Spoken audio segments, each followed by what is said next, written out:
welcome back to Tuesday Tales. I'm sorry we haven't gotten one of these videos out for some time.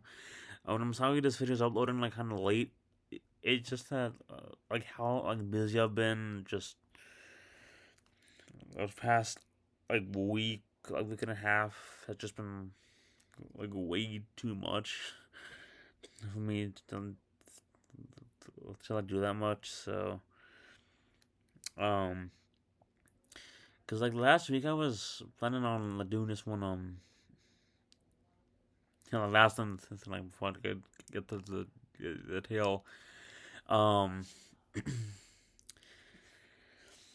uh, I was planning sometime last week to start this computer game-ish thing called called Infinite Craft. It's on Neil.fun, I believe it is. I would recommend to check it out. It's actually kind of fun. I wanna so let's get started.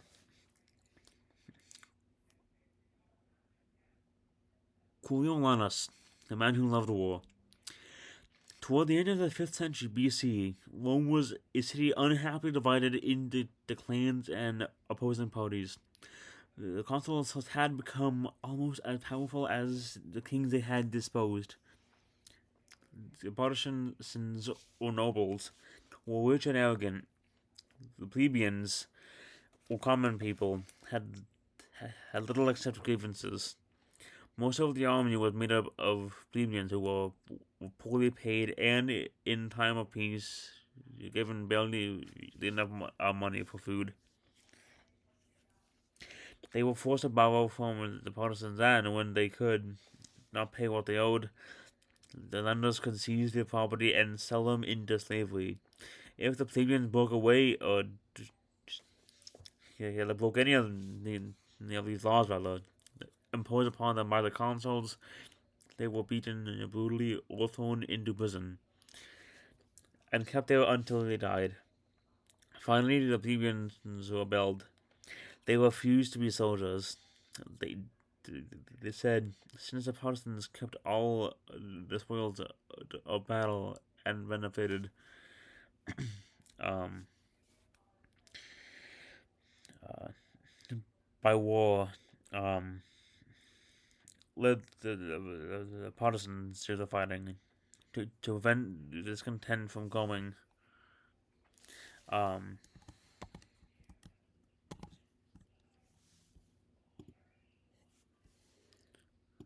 this is like,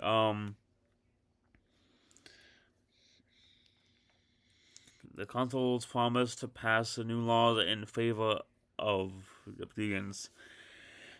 The other men contested to fight, or consented to fight. But when the war was over, the consuls forgot their promise, and the common people were treated even worse. This time, the plebeians did something more dramatic, or more drastic rather. They left Rome and camped on the outskirts of the town. Let the rich people fight their own battles, said their leader. Learning of this insurrection, the enemies of Rome began to invade Roman territory. The partisans were alarmed. Not only were there not enough troops to defend them, but there were no farmers to feed them and no servants to wait on them. Messenger after messenger was sent to the rebels to getting them, offering concessions to all who would return. But the plebeians refused to listen. They had enough of the broken promises. Said the leader, we have lost our faith in you, and you have lost us. The consuls made one more appeal. They sent the most eloquent persuader, Ananias, a wise and experienced orator. He began by speaking on behalf of the consuls, but when they interrupted him with angry muttering, he said, let me tell you a story. Once the story about asked the leader suspiciously, um, is it another one about noble Protestants and how much they love us? No, replied Menenius. It isn't that kind of story at all. It is a story about a stomach. It it begins like this. One day all the different parts of the body refused to anymore walk. The arms would not lift their hands, the feet would not take a step. And why should we run about all day to find food for a stomach that can never get enough? Said the feet. Yes, why should we toil hour for hour? Said the arms, taking in the toil, carrying and cooking, making the hands lift to fill up that lazy glutton. And why added the jaws and teeth? Why must we chewing? Why must we keep chewing and grinding whenever the stomach calls for food? And it never stops calling. Let the stomach do its own walk. Then the stomach replied, "Yeah, it is true. I have a large appetite. That I am indebted to you for nourishment. But I send this nourishment to the body to swallow you. If I were not fed, none of you would be able to walk. You arms would grow weak and flabby. You feet could not run. You jaws and teeth could not move. All of you will lose your strength and be able and be unable sorry, to perform your tasks. The body itself will cease to live. And what's the meaning of that phrase? TTL asked the leader.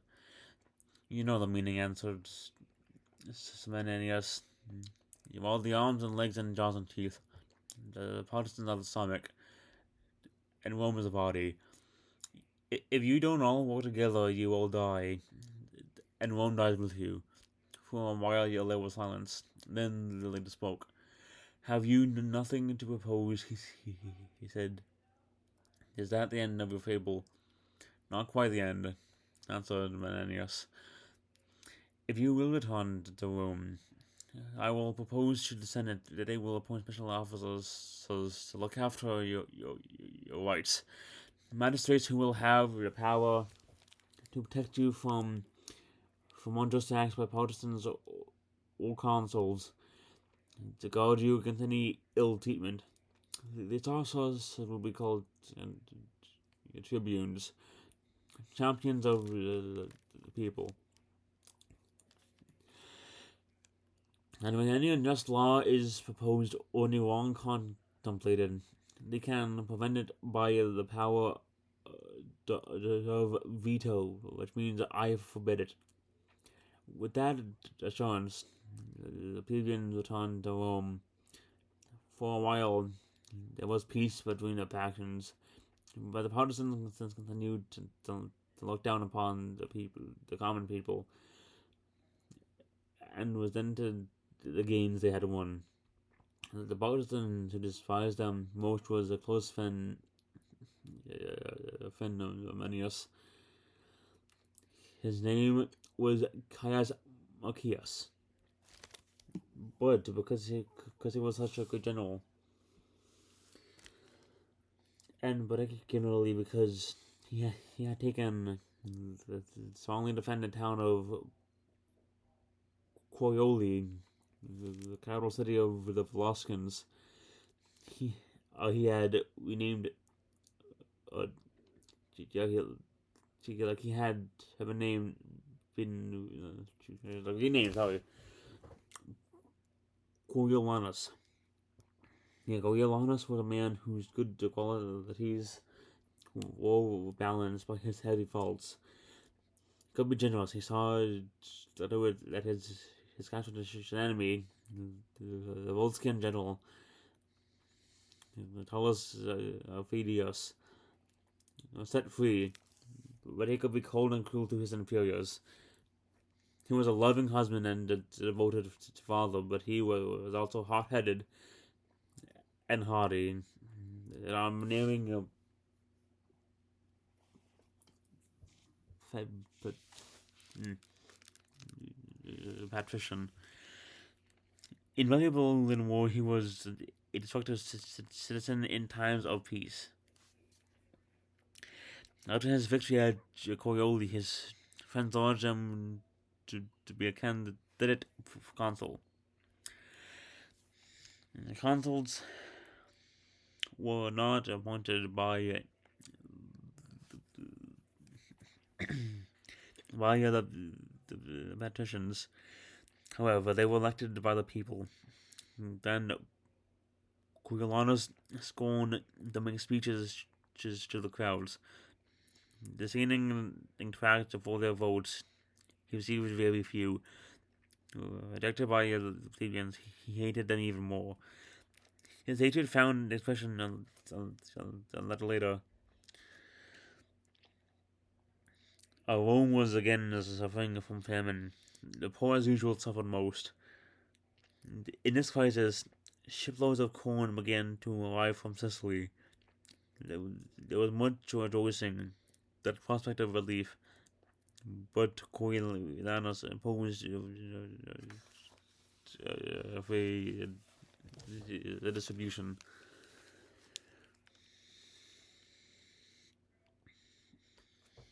The people want something. They said they must learn to give something in exchange. What can they offer us? And yes, they have nothing. Let them give us, or give up their precious tribunes. They had no right to them in the first place. They got, they, they got them only by threatening us. Now at the time will return to threaten them. The people I'm sorry, were infuriated.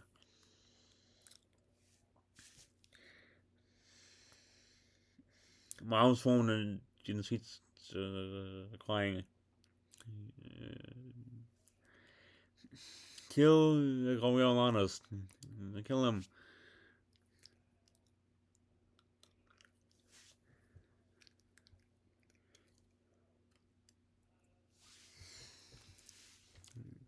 The tribunes intervened.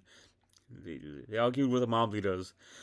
If you want justice to prevail, it must be just and lawful.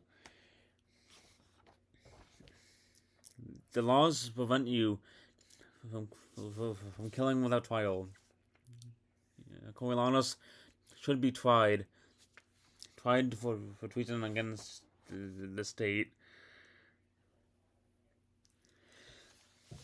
and its people. So, like, deputation was sent to us. This was too much of all the proposal to he could stand harm and hurt, but not humiliation. Since Rome, he said scornfully to his friend Manius, seems to have rejected its protectors. I reject its lawless laws. I have had enough. I am quitting Rome. But where will you go? He asked Menenius. To those who hate me even more than the Romans, Coriolanus replied bitterly, I will deliver myself to the enemy. It was his fault when he entered the chief city of the Voloskians. No one recognized him as he went directly to the house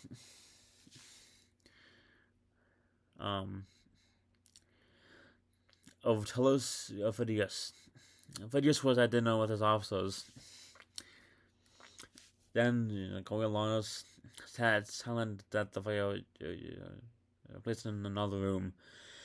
His face muffled and his head sunk in his breast. Servants singing command in spite of his clothing, sensing a sudden dignity in his bearing, went to Phidias to inform him about the stranger. When Phidias came to ask who he was, Coriolanus unmuffled himself and said, "I am Kagas Makanas. I am also. I'm sorry. I am was called Coriolanus. For what reason you will know, and because of the name I am your enemy. The name is a witness to the cause I have brought not only upon you but also upon myself. You see me here once a victor, now a banished Roman, a refugee, but I'm not here to ask for mercy. If I feared death, I would not be sitting at your hearth. Then why have you come? He asked Aphudius, Avidius rather, for avenge upon those who were my fellow citizens, and who are now my foes. They are your enemies too. If you have the will to make them pay for the injuries they have done to you, tell me and I will join you. I can fight for you with even more success than when I was against you. Because I am now with the force of the Romans better than you. I know their strength and their weaknesses, but I may misjudge you. If you are not of my mind, if you are too weary to risk another war, do what you will with me, for I am not one to languish in exile. What you say touches me deeply, said Aufidius. Stand up, Caius and Marcius, and be of good cheer. I promise you this. You and I will fight side by side. We will have our revenge and enter Rome together. The Velascan army, led by Coriolanus and Aufidius,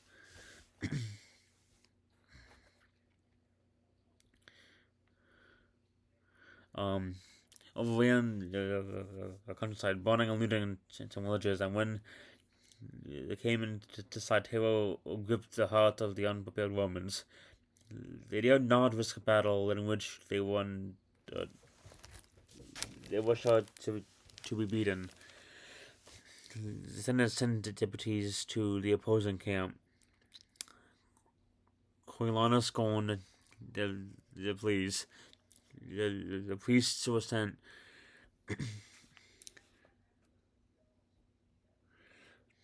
to reason with him, but he refused to listen. I am deaf to your entreaties, he told the missionaries. There will be no truce. This is complete retaliation. You must give up the lands taken from the Vloskins. Appeal my banishment and I can humble the plebeians by abolishing the tribunes. Then I will disband this army. Roman, I'm sorry, Roman despaired. The terms were impossible. There was only one hope left. The next morning, as the troops were driven, or like drawn up in battle away, a long line of women, all dressed in mourning, made their way to the Voskan encampment. It was a strange procession among the women. Coriolanus recognized Lamnia, his mother, Vigilia, his wife, and his two daughters. He ran to them. Torn between happiness and misery, he wept and threw his arms about them. Uh, and threw his arms rather about them. But they did not return to the embrace. Who is this man who stands before us? Said his mother. She like his mother. Is this my son? A true-born Roman knows that a traitor to whom sages the wall of his native country. What can we women say? Should we pray for our victory or our defeat? Or for our victory, or your victory now, defeat rather? without on your death. If you and your men march forward, you will have to march over the body of your own mother, the one who brought you into this world. Nothing good can come of what you are doing. You will either triumph over your fellow Romans or be taken prisoner by them. Either way, my heart will be broken. Can you stop now? Must you destroy the land of your birth, or the trust of those you are now leading? What will you do? Coriolanus was silent. My son continued his mother. Why do you not answer me? Do you think it is honorable for a man to remember only the wrong done to him and not remember the good things that have happened? The honors awarded the faith of his friends, the love of his family, and with these words, his mother, his wife, and his children fell weeping on their knees before him. Shaken with grief, Coriolanus said, "Mother, you do not know what you had done. You have won a victory for your country, and a mortal defeat for your son. You have orders. You gave. I'm sorry. He gave orders for the invading army to withdraw. The Vlaskins sullenly headed back to their own country. Coriolanus went with them. There were several conflicting stories about the end of Coriolanus.